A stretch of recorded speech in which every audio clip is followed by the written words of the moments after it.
Queridos irmãos e irmãs, nós estamos celebrando o segundo domingo do Advento, esse tempo de espera da vinda do Senhor.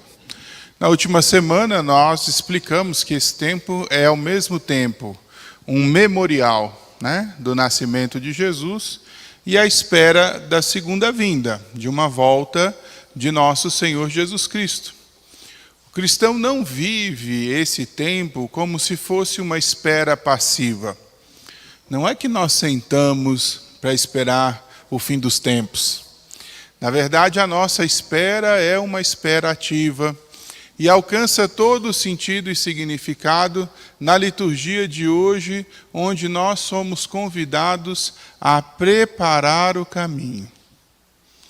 O profeta Baruque, que é um profeta do Antigo Testamento, ali do período do exílio de Babilônia, fala de uma experiência bastante bonita, O anúncio do profeta é belo, porque convida Israel a mudar de roupa, tirar a roupa do luto e vestir a veste de alegria, porque o Senhor vem. E o Senhor vai estabelecer a justiça, e todos poderão olhar. E então, do monte de Jerusalém, as pessoas do mundo inteiro acorrendo a essa experiência de Deus que se apresenta e que é a glória do seu povo. Essa visão do profeta Baruque é uma visão de restauração. Por que restauração? Porque esse povo estava massacrado pela destruição da cidade de Jerusalém por Nabucodonosor. Massacrado porque a dinastia israelita havia sido desfeita, desconstruída. Foi trágico o final.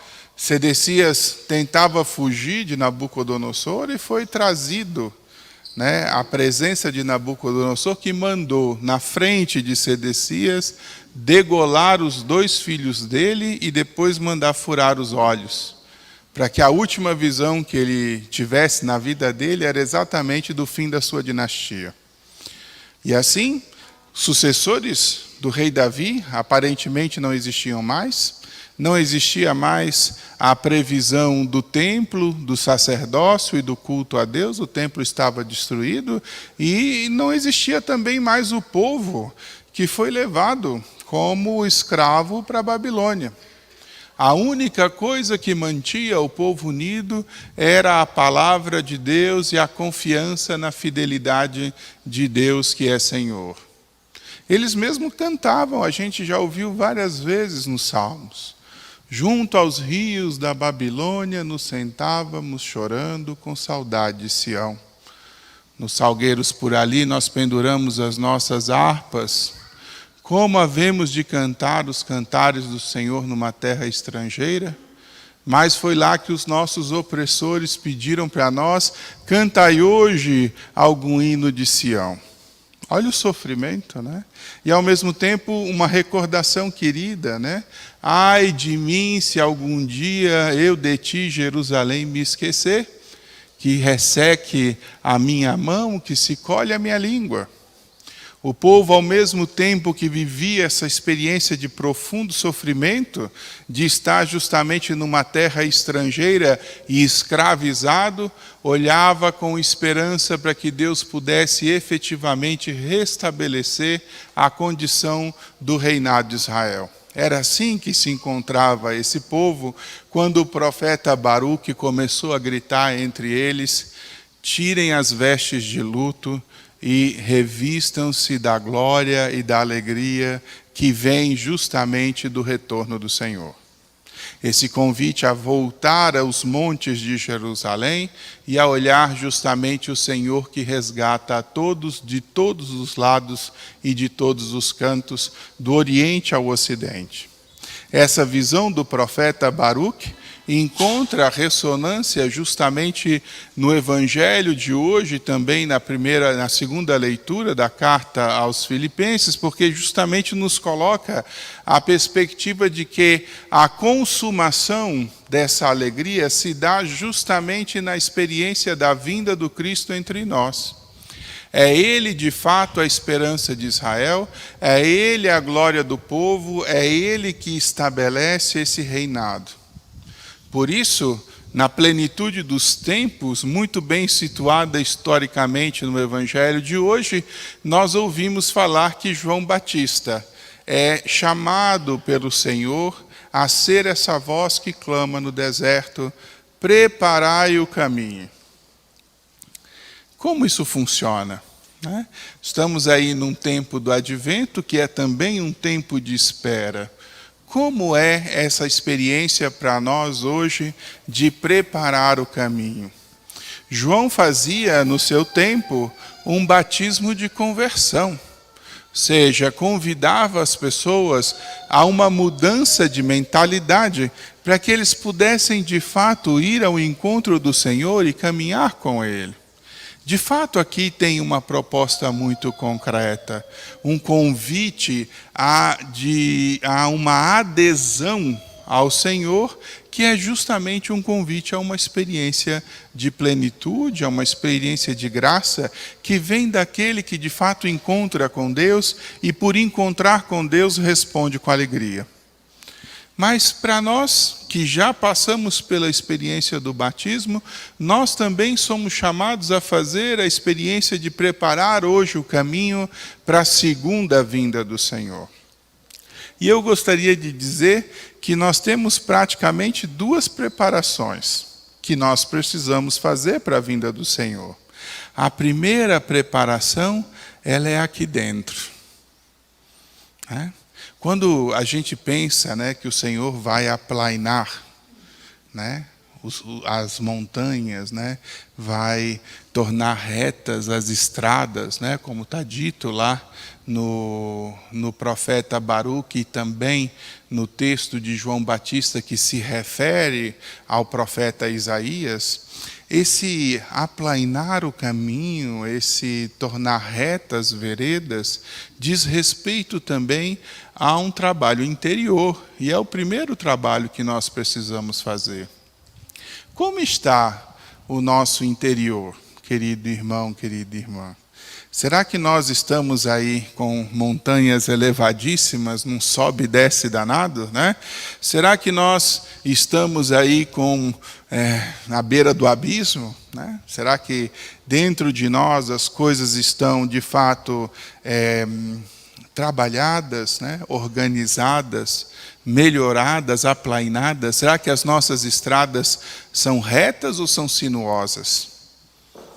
Quais são? E quando a gente pensa em estrada, a gente pensa em caminho, Será que nós fazemos da nossa vida um caminho reto, um caminho plano, um caminho justo? Ou será que nós estamos aí subindo ou descendo a serra, vamos dizer assim, cheio de curvinhas perigosas? Às vezes, o primeiro grande trabalho para preparar a vinda do Senhor é um trabalho a respeito do nosso interior, da nossa vida interior. Como está a nossa vida interior? Quer dizer, o Senhor vai encontrar facilidade quando se apresentar diante de nós ao olhar o nosso interior, ou o Senhor vai encontrar ali dificuldades e obstáculos quando chegar? O cristão é chamado na experiência desse tempo a preparar esse caminho. Com isso, eu vou dizer que talvez o grande esforço que nós precisamos fazer pessoal é um esforço de uma busca de uma verdadeira maturidade. Que a gente possa, de fato, interiormente alcançar uma maturidade cristã. E isso significa o quê? Significa, sobre muitos aspectos, a capacidade de fazermos síntese da nossa vida. Quando eu digo capacidade de fazer síntese, eu estou falando do processo dialético mesmo, de ter superado as teses, as antíteses, os conflitos, a ponto de chegar àquela realidade conclusiva, que estabelece justamente uma realidade estável, sólida, coerente, a partir justamente do Evangelho, a partir de nosso Senhor Jesus Cristo. Será que nós já conseguimos fazer essa síntese interior?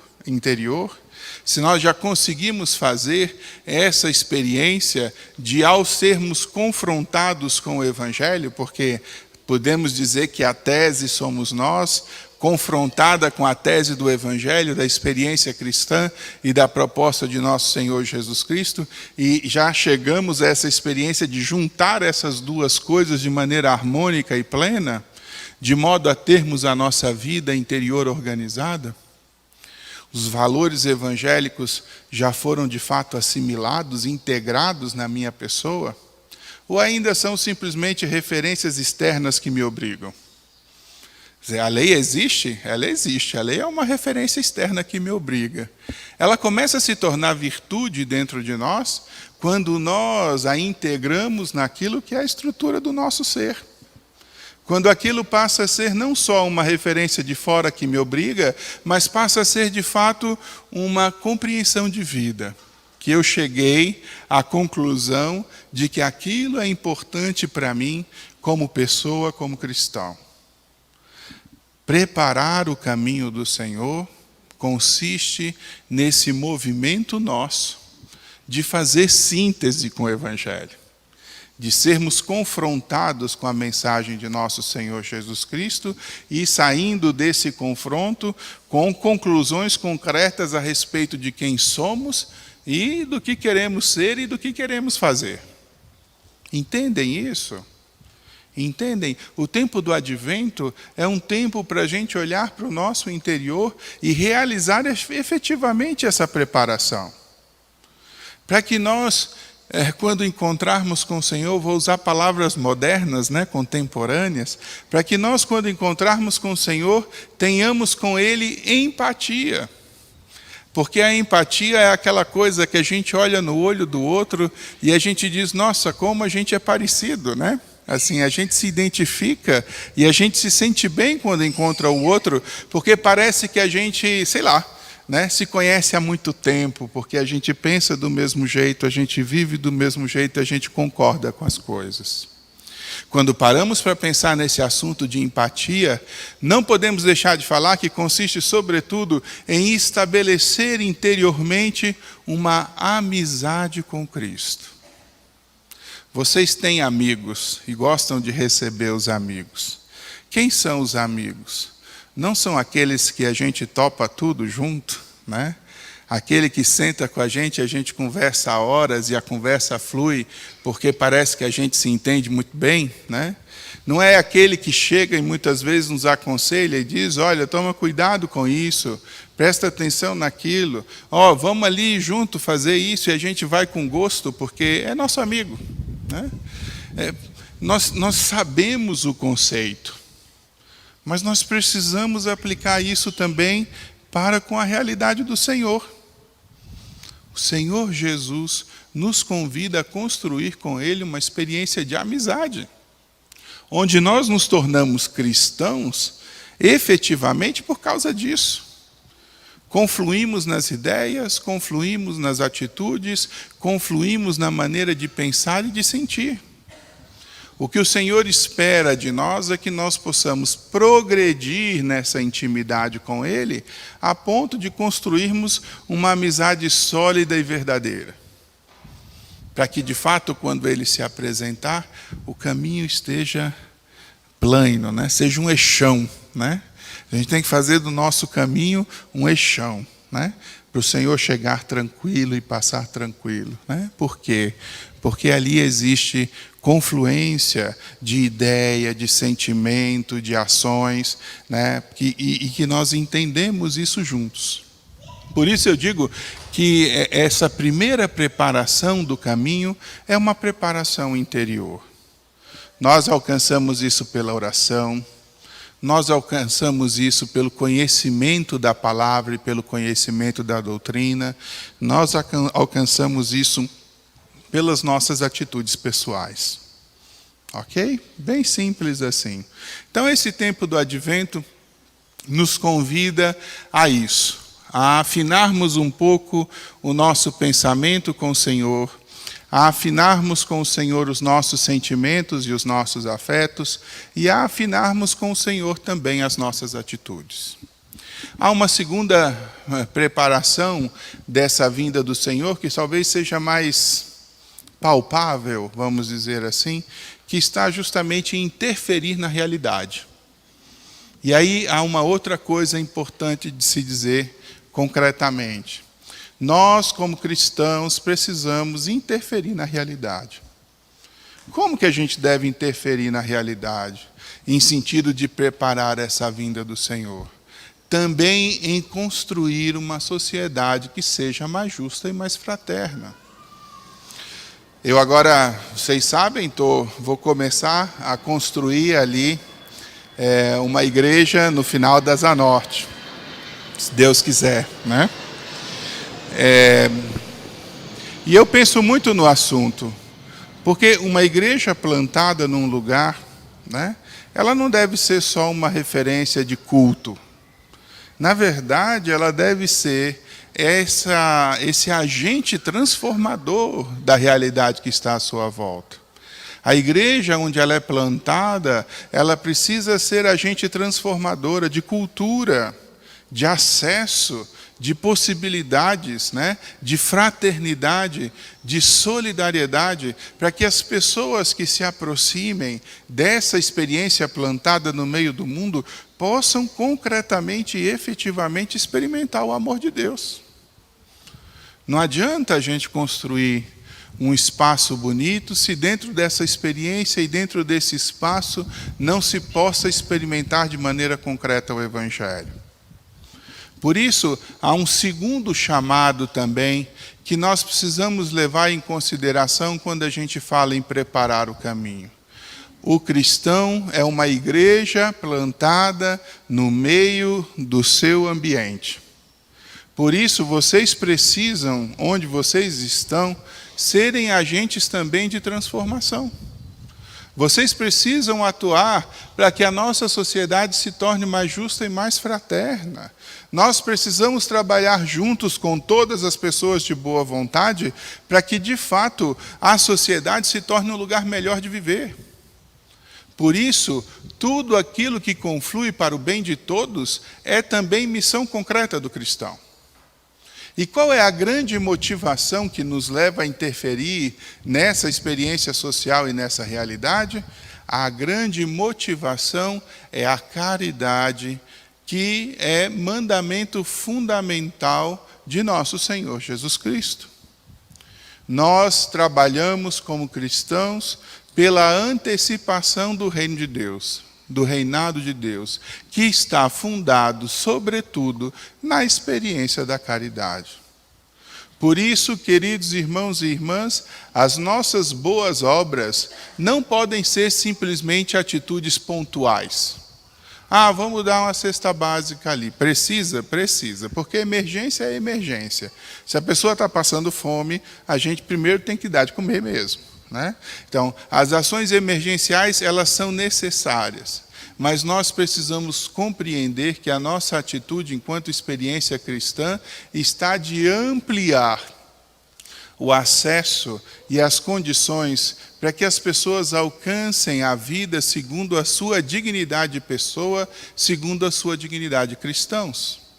Por isso, todos nós devemos ser cooperadores conscientes de uma sociedade mais justa e mais fraterna, onde as pessoas, de fato, possam obter um acesso àquelas condições necessárias para viver com qualidade a sua vida e que possam livremente protagonizar as escolhas de modo a poder crescer e a desenvolver segundo as suas escolhas e seus desejos pessoais. Tão importante para nós entendermos que a experiência da democracia, sobretudo, é um convite para que nós todos participemos. O conceito é esse, né? Um governo do povo e para o povo. E aqui é onde nós precisamos compreender também que o papel do cristão está em cooperar com a sociedade, de modo que a sociedade se torne mais justa e mais fraterna, em que todos possam vir a alcançar as possibilidades não só de sobreviver, mas, sobretudo, de poder viver uma vida segundo aquilo que é a sua condição, segundo aquilo que é a sua dignidade. Duas formas, então, de preparar o caminho. Primeiro, dentro da gente. Essa a gente não pode fugir nunca. A vida nossa vai ser um preparar o caminho para o Senhor.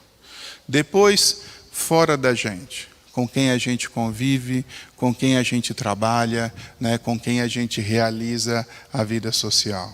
De modo que o Senhor, ao chegar, encontre de fato os montes aplainados e as estradas endireitadas, porque nós, no desejo de vê-lo chegar, nos antecipamos e facilitamos o caminho. Peçamos então hoje ao Senhor nessa Eucaristia, que o caminho dele para dentro de nós seja facilitado pela nossa conversão e que também o caminho dele seja facilitado no meio de nós pela nossa atuação. Louvado seja nosso Senhor Jesus Cristo. Para sempre seja louvado. Creio em Deus Pai Todo-Poderoso, Criador dos